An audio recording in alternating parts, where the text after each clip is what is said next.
morning student, welcome to all in physics class. Next video, dear students, we have discussed the basic fundamental forces, basic terms related to the physics, branches of the physics, branches of the science, and some mathematical tools. These mathematical tools are trigonometrical ratio, mensurations, some formulas like that, a plus b whole square, a minus b whole square, a plus b whole cube, a minus b whole cube, like that. So these are the basic fundamental formulas which are used in 10th standard, but they will also again used in the 11th standard. So that's why I have given you the PDF and in the previous video. Next topic or next mathematical tools is that the angular or triangular value of triangular ratio, trigonometrical ratio. तो mathematically जो value हम direct put करते हैं, ये table must है जो आपको learn करनी होगी। और इसके डायरेक्ट वैल्यू 10th में तो आपको 90 तक से चल गया था, जिससे 90 तक आपको लर्न था तो उससे कर लेते थे, ठीक है। यहाँ आपको डायरेक्ट वैल्यू सब्स्टिट्यूट करने होंगे 11th and 12th में। That's why I have given you just some written and you can take this screenshot. एक स्क्रीनशॉट लेके रखना है आप इस पूरे वीडियो का, और फिर उसमें angle 0, 30, 45, 60, 90, 120, 135 like that up to 360 degree. तो यहाँ 360 डिग्री की जरूरत पड़ती है जब कोई ऑब्जेक्ट एक सर्कुलर पाथ पर मोशन करता है, तो एक राउंड पूरा करने में वो 360 डिग्री एंगल रोटेट कर जाता है, इसीलिए जरूरत पड़ रही है इसको। कैसे? सपोज मैंने क्या किया, ये तो सर्कुलर मोशन का एग्जांपल है। Initially A, B, C and D, 90 degree, 180 degree,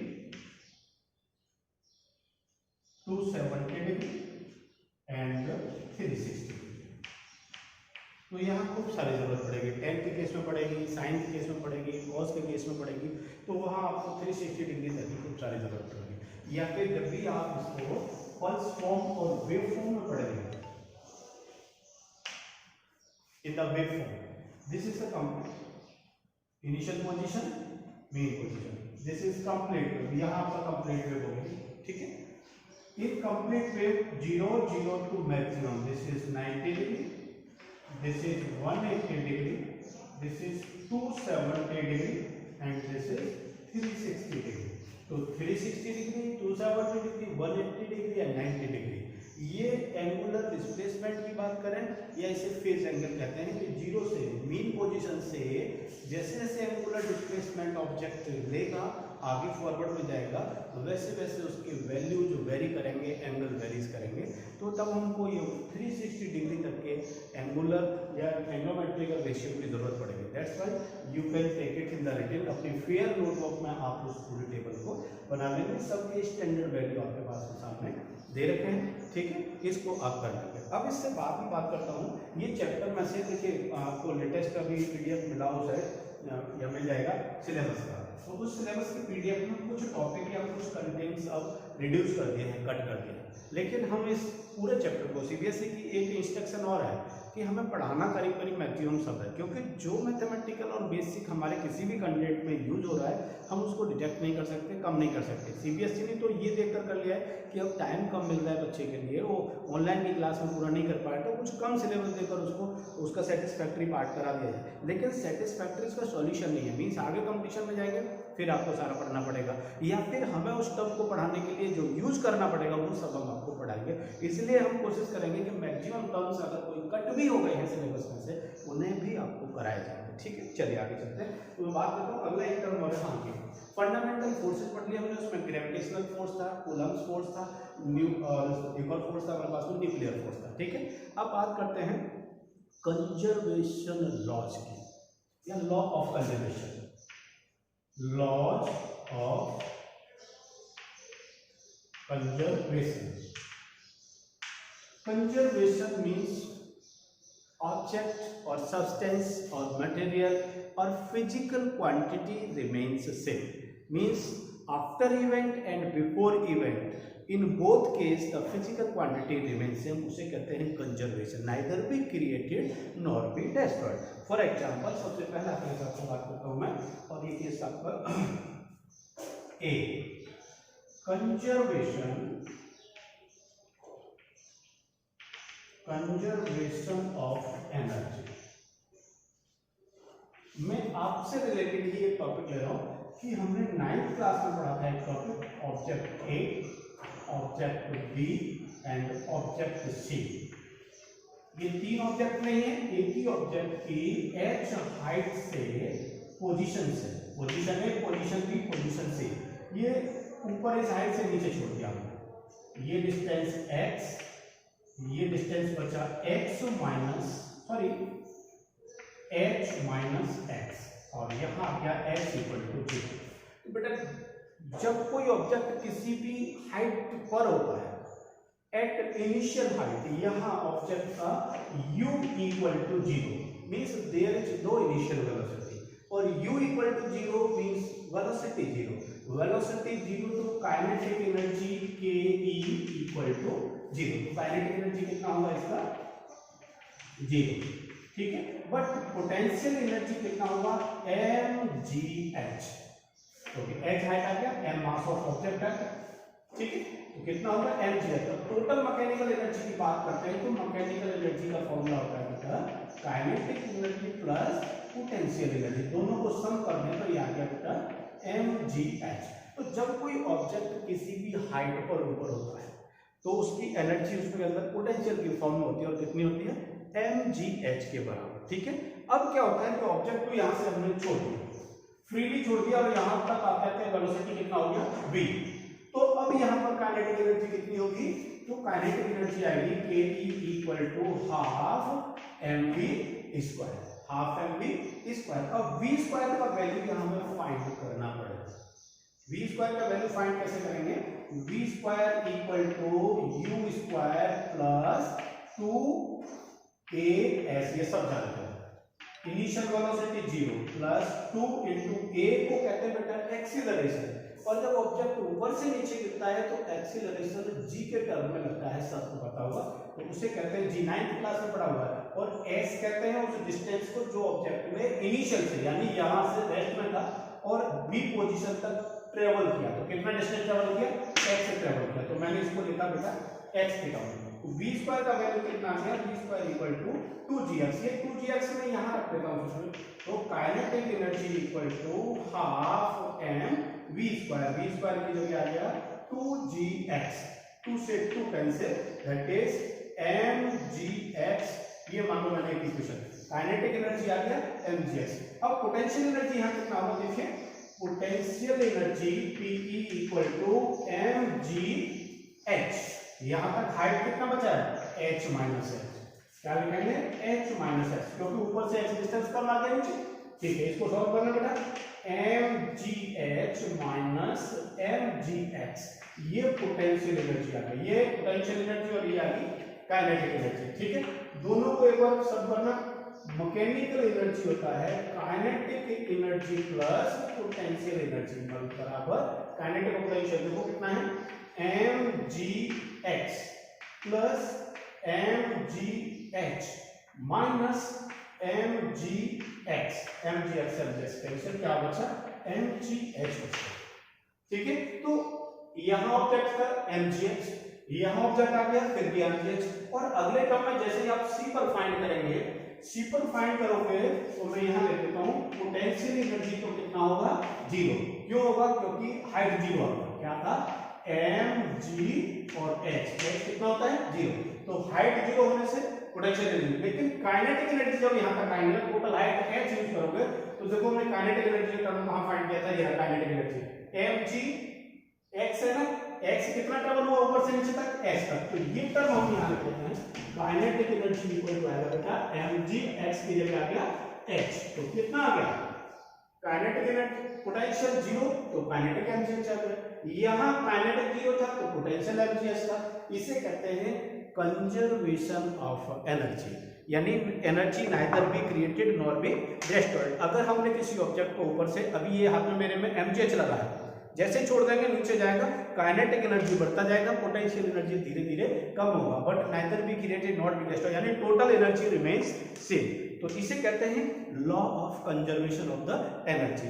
ठीक है, इसी तरह से एक और एग्जांपल है, मैं उसकी और बात कर लेता हूँ इसी में से आपको। ये तो एनर्जी का टर्म था, चलिए आगे। एनर्जी की जगह कह दिया मैंने मोमेंटम, कंजर्वेशन यानी कि conservation of momentum, conservation of momentum.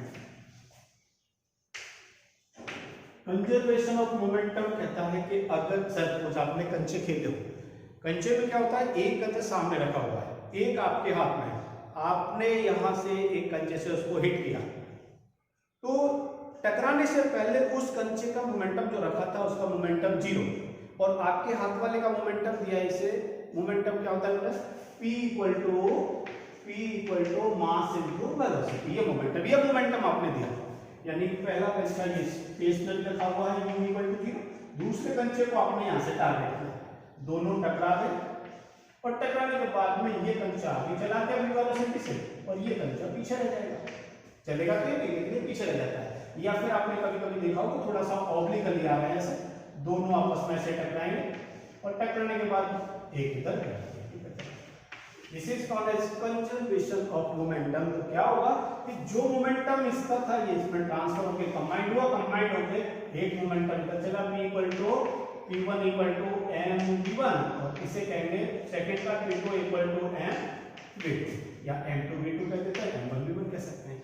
यानी टकराने से पहले और टकराने के बाद में अगर कोई दो बॉडी का टोटल मोमेंटम सेम रहता है उसे कहते हैं law of conservation of momentum. ठीक है, तीसरा टर्म। दूसरा टर्म आ गया, थर्ड टर्म की बात करते हैं, कंजर्वेशन ऑफ चार्ज।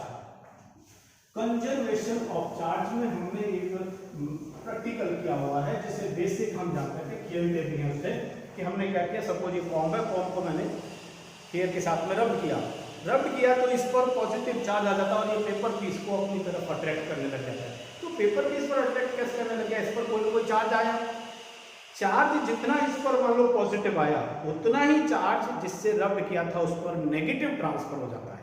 मतलब क्या हुआ कि अगर कोई न्यूट्रल बॉडी था, ये इस पर जितना पॉजिटिव उतना negative, positive negative, positive negative, positive negative, और इस पर टोटल चार्ज हो गया 0। ध्यान रखना बेटा, चार्ज को किससे लिखते हैं, 0 से। टोटल चार्ज 0 हो गया। हमेशा किसी भी एटम के अंदर जितने प्रोटॉन होते हैं उतने ही इलेक्ट्रॉन होते हैं, तो प्रोटॉन और इलेक्ट्रॉन बराबर होंगे, इसलिए एटम को क्या कहते हैं, न्यूट्रल कहते हैं, दोनों पर बराबर चार्ज है। अब हमने क्या किया, सपोज आपके अकॉर्डिंग में लेना कि इसी बॉडी को मैंने कोई भी दूसरी चार्ज बॉडी लेके आकर, और ये पॉजिटिवली चार्ज बॉडी इसके क्लोज में लेके आए, तो ये क्या करेगा, इसके पॉजिटिव चार्ज को तो रिपल करेगा दूसरी साइड कर दिया, और नेगेटिव चार्ज को अपनी तरफ अट्रैक्ट कर लेगा। बड़ी सिंपल चीज है, जानते हैं सर। या फिर मैंने कहा सपोज कोई भी कर सकते हैं, ये नेगेटिव ले गया तो ये पॉजिटिव इधर अट्रैक्ट कर लेगा, इधर ये नेगेटिव आपके दूसरी साइड में चला जाएगा। समझना ध्यान से। अब क्या किया, हमने टच नहीं किया, इसको दूर रखा हुआ, केवल अट्रैक्शन रिपल्सन से चार्ज का सेपरेशन किया। हमने सब कुछ इसको क्या किया, अर्थिंग कर दिया। अर्थ की एक प्रॉपर्टी होती है कि अर्थ पॉजिटिव चार्ज हो उसे भी अपनी तरफ स्टोर कर लेती है, नेगेटिव चार्ज हो उसे भी अपनी तरफ स्टोर कर लेती है। तो हमने नेगेटिव चार्ज को अर्थ किया, नेगेटिव चार्ज अर्थ किया, ये हटा दिया यहां से रॉड को। जैसे अर्थ होगा ये पूरा चार्ज यहां से रेस्टोर हो गया, तो जो बॉडी हमारे पास था उस पर पॉजिटिव बचा, पॉजिटिव चार्ज दिया गया। ठीक, तो जितना चार्ज पॉजिटिव है बचा उतना ही नेगेटिव चार्ज इधर चला गया, एक कर दिया। फिर इसी को मैंने क्या किया, एक दूसरे बॉडी के साथ कर दिया, इस पर भी पॉजिटिव नेगेटिव। एक दूसरा एग्जांपल सेम है, ये अगर मैंने कोई भी चार्ज बॉडी ये रॉड को फिर से लेके आया तो पॉजिटिव रॉड आया तो पॉजिटिव है, नेगेटिव चार्ज इधर आएगा। सब क्यों आएगा, ये नेगेटिव अट्रैक्ट करेगा, इसको रिपल करेगा, दूसरी पर चला गया। बाद में क्या किया हमने, इसी को दोनों बॉडी को अलग अलग कर दिया, तो इस पर तो सारे का पॉजिटिव हो गया, इस पर सारा नेगेटिव हो गया। इस पर मान लीजिए 5 कूलम का positive, Q1 equal to 5 coulomb, ये हो गया Q1 equal to -5 coulomb. Net charge कितना हो बेटा, 0, तो +5 -5 0, टोटल पहले कितना था, 0। इसे कहते हैं neither be created nor be destroyed. आप जब रब करते हैं तो एक बॉडी पॉजिटिव होता है, एक बॉडी नेगेटिव होता है, दोनों पर इक्वल एंड अपोजिट चार्ज होता है। इसे कहते हैं neither be created nor be destroyed या कंजर्वेशन ऑफ चार्ज। तो कंजर्वेशन ऑफ लॉ या कंजर्वेशन ऑफ चार्ज कहता है कि जिसमें physical quantity after and before event remains same. ठीक है, अब इसके बाद में एक छोटा सा टॉपिक और है जो कि बुक में है, उसकी मैं इसी में एक्सप्लेनेशन कर लेता हूँ, बात कर लेता हूँ। उसे कहते हैं unification of the forces. Unification छोटा सा है, डेफिनेशन ऑफ फोर्सेस। ठीक है, हमने कौन कौन से फोर्स पढ़े?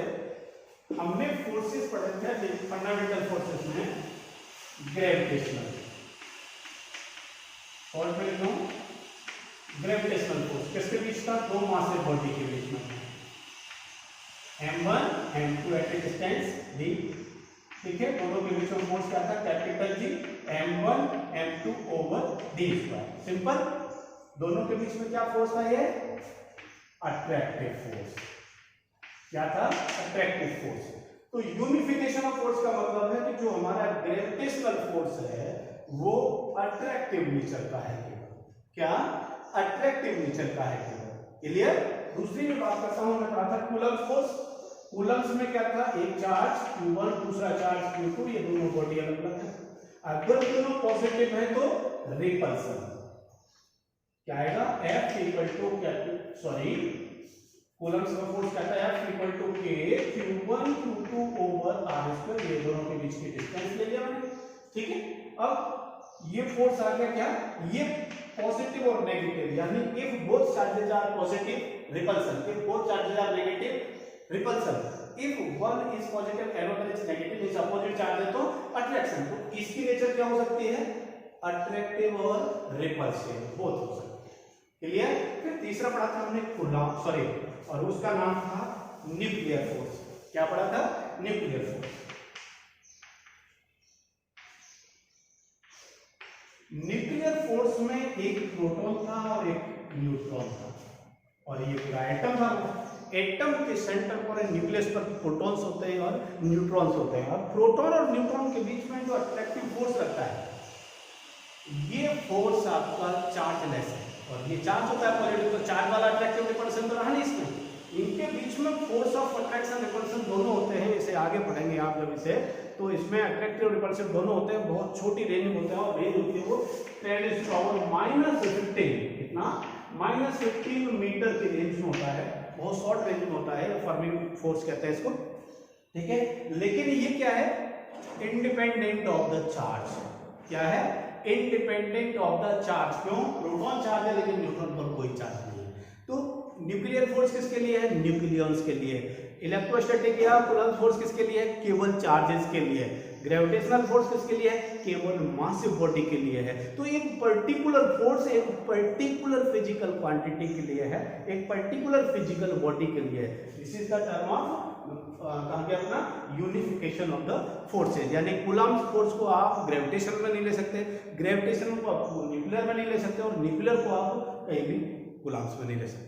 क्लियर? तो ये हमारे कुछ टर्म्स थे, जो टर्म्स आपके पास में हमने पीडीएफ में भी आपके पास में, और ये बेसिक टर्म थे। बहुत छोटा सा चैप्टर, ये थ्योरेटिकल चैप्टर है। इसमें मैथमेटिकल टर्म अगला जैसे चैप्टर स्टार्ट होगा, उस अगले चैप्टर में आपका यूनिट्स एंड मेजरमेंट है, वहां से हमारी फिजिक्स के डेफिनेशंस और कुछ तैयार होंगे। यानी टाइम क्या है, लेंथ क्या है, मास क्या है, और अदर फिजिकल क्वांटिटी हैं, उनके बारे में सबकी डेफिनेशन होगी। तो अगले चैप्टर से भी, इस अगले वीडियो से आपके पास में ये सब भी आने लग जाएगा। ठीक है, तब तक के लिए आप इस वीडियो को रिपीट करके एक बार फिर देख लीजिएगा, बेसिक टर्म देख लीजिएगा। आपके पास हमने पीडीएफ में है, उसको पढ़ के देख लीजिएगा, अपनी नोट्स बनाइएगा। Thank you.